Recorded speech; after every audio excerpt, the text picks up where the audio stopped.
파라다이스 시티, 영종도에 있는 다 가봐도 붉은색이나 금색을 많이 썼어요. 인테리어에. 중국을 노리는 거예요, 사실.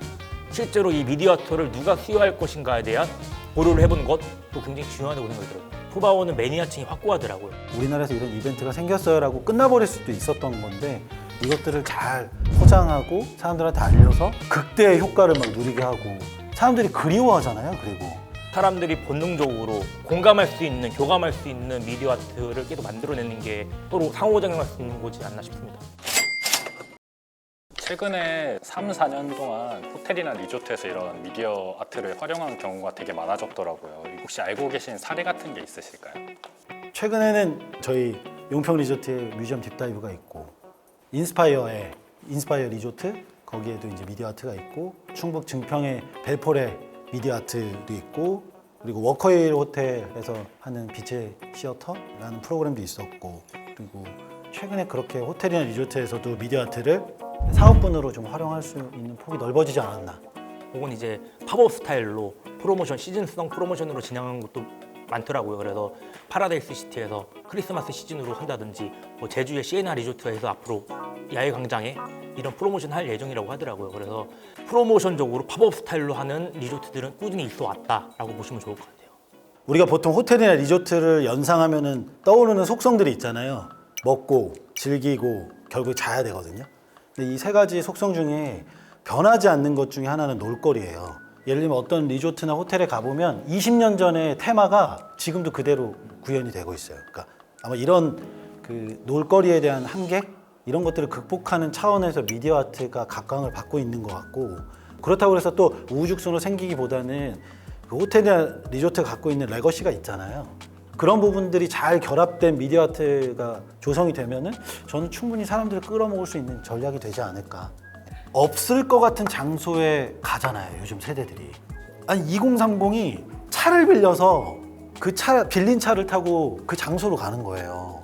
자기들이 관심이 있고 충분히 애정할 만한 공간이면은 그 공간이 사랑받는 공간으로 되는 거구나라는 생각이 들어가지고 막 거리나 이런 것들이 중요한 건 아니구나.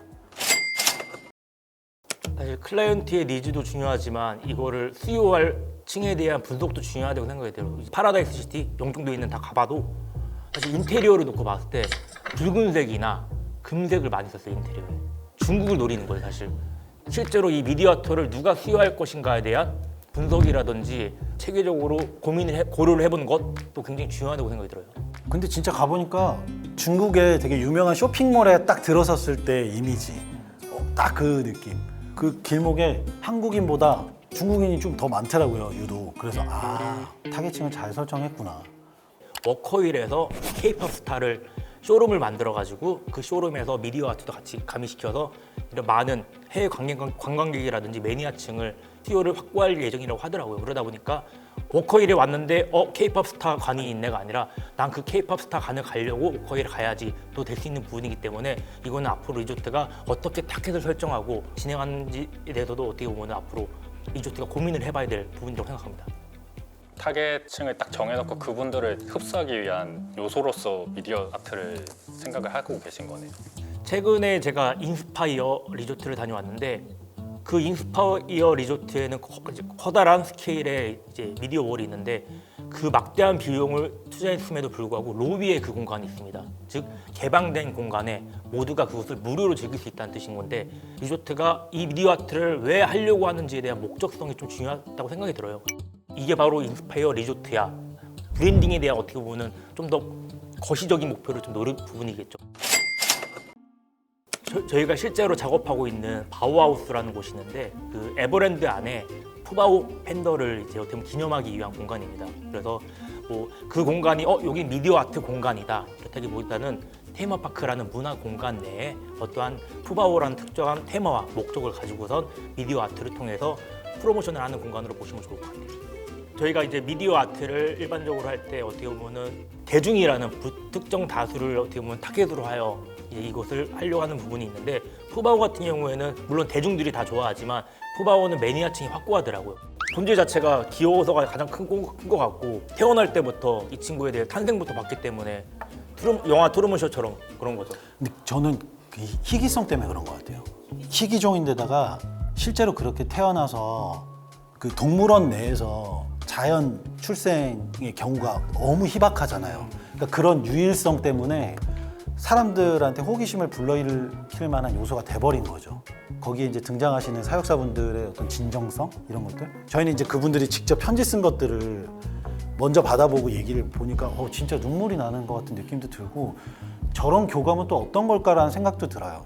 저는 마케팅 쪽으로는 지속적으로 노출을 해서 지속성이 있어서 그러지 않나. 경제적 가치 엄청나거든요. 어쩌면 푸바오가 그냥 전 세계적으로 이런 희귀성이 있는 것들입니다. 우리나라에서 이런 이벤트가 생겼어요라고 끝나버릴 수도 있었던 건데 이것들을 잘 포장하고 사람들한테 알려서 극대의 효과를 막 누리게 하고 사람들이 그리워하잖아요. 그래서 계속 서사를 이렇게 부여하고 스토리텔링을 계속해서 몰입을 계속 시키는 것 같아요. 그러한 서사를 부여하고 이야기를 계속 스토리를 부여하는 게 사실 사람들이 본능적으로 공감할 수 있는, 교감할 수 있는 미디어 아트를 계속 만들어내는 게 서로 상호작용할 수 있는 거지 않나 싶습니다. 목적성을 가지고 와야 되는 곳이잖아요, 리조트라는 곳이. 그러면 주변 환경도 되게 중요하겠네요. 그곳까지 와서 안에 들어가서 전시를 관람하는 거는 아주 많은 이벤트 중에 하나일 수 있잖아요. 호텔이나 리조트에 왔을 때 전혀 계획하지 않았지만 우연하게 만날 수 있는 테마가 있고 컨셉이 있다고 하면 더할 나위 없겠죠. 외부 환경과 약간 연계해서 같은 컨셉으로 만드는 것도 되게 좋은 전략이 될 수 있겠네요. 그럼요. 네네. 그 용평 리조트가 우리나라에서는 가장 오래된 리조트 중에 하나거든요. 그러니까 사람들이 와서 숙박만 해결하지 놀이나 먹거리는 다른 지역에서 소비를 하고 오거든요. 소비적인 측면이나 사람들을 모객할 수 있는 측면에서 대단위로 아주 큰 단지에 아트루가라고 하는 단지를 조성해서 거기에 놀거리, 먹거리를 결합하는 형태로 이제 구현을 하는데 거기에 첫 번째로 저희가 이제 구현을 했던 거고요. 바랑산이라는 것이 용평 리조트의 어떻게 보면 자산이거든요. 어떻게 보면 가져갈 수 있는 자원 중에 하나인 건데 그 바랑산이 잘 드러나는 스토리의 콘텐츠를 희망을 하셨고 바랑산을 콘텐츠로 소재로 사용해가지고 저희 전시 공간 중에 한 군데가 콘텐츠로 구성이 되었습니다. 지방의 오래된 리조트 같은 경우는 하나의 이런 관광 자원으로서의 개발 요소로도 볼 수 있겠네요. 이런. 호텔이나 리조트가 대부분 한적하고 풍경을 경험할 수 있는 위치에 있잖아요.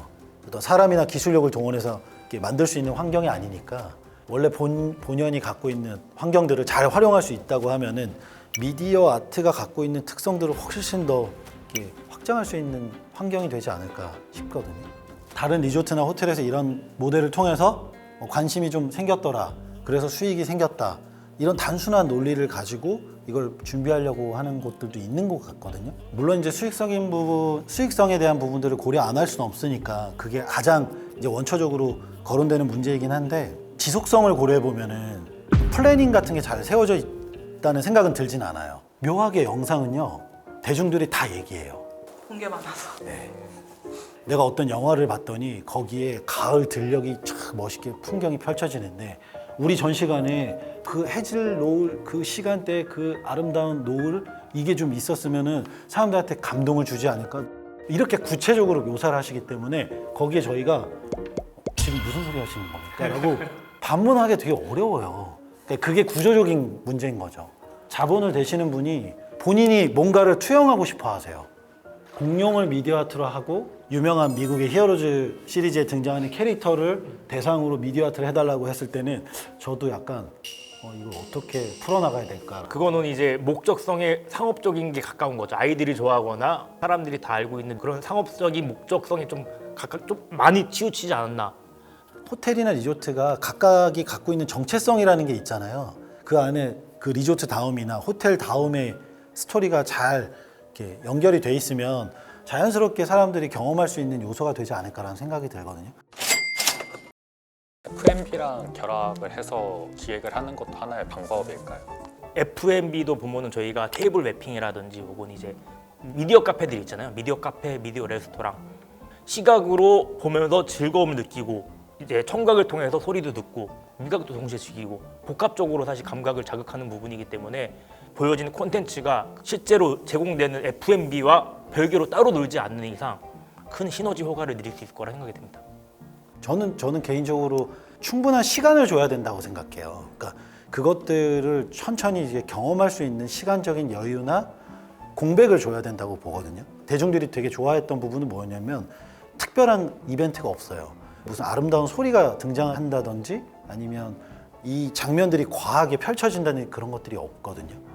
엄청나게 담백하게 내가 찻잔을 옮길 때마다 아름다운 꽃이 피거나 그 잔 속에 뭐 달이 뜬다든지 그러니까 충분히 그것들을 경험하고 이 안에서 본인들만의 해석할 수 있는 시간적인 여유를 주기 때문에 그게 더 사람들한테 이렇게 관심을 불러일으킨 게 아닐까 생각해서 제작자인 관점에서 봤을 때는 좀 담백하고 그런 공백을 충분히 줘야 되는 게 아닐까. 미디어 아트 전시관도 보면은 사람들이 지나가는 통로 공간도 있고 그러다 보니까 이제 첫 번째 공간에서 느꼈던 그런 감정과 느낌들을 통로를 지나가면서 한번 정제하고 다음 공간에서 또 새로운 느낌을 받아들이고 이러한 공백을 주는 여유를 주는 요소도 미디어 아트 전시에 꼭 필요한 요소라고 보여집니다. 요즘에 지방에 뭐 문화유산 쪽에 프로젝션 매핑을 활용해서 관광 자원으로 만들려고 하는 경우가 많더라고요. 뭐 국내뿐만 아니라 그런 미디어는 전파가 쉬우니까 어떤 우리가 갖고 있는 문화유산의 가치를 알리는 계기도 만들 수 있으니까 저는 그런 면에서 너무 좋은 것 같고 되게 잘 만들어지는 것 같아요. 그게 이제 공공자원이니까 국가가 주도적으로 어떤 그 가치를 더해 갈 수 있도록 정책적으로 좀 만들어야 되는 것도 필요하다고 봐요.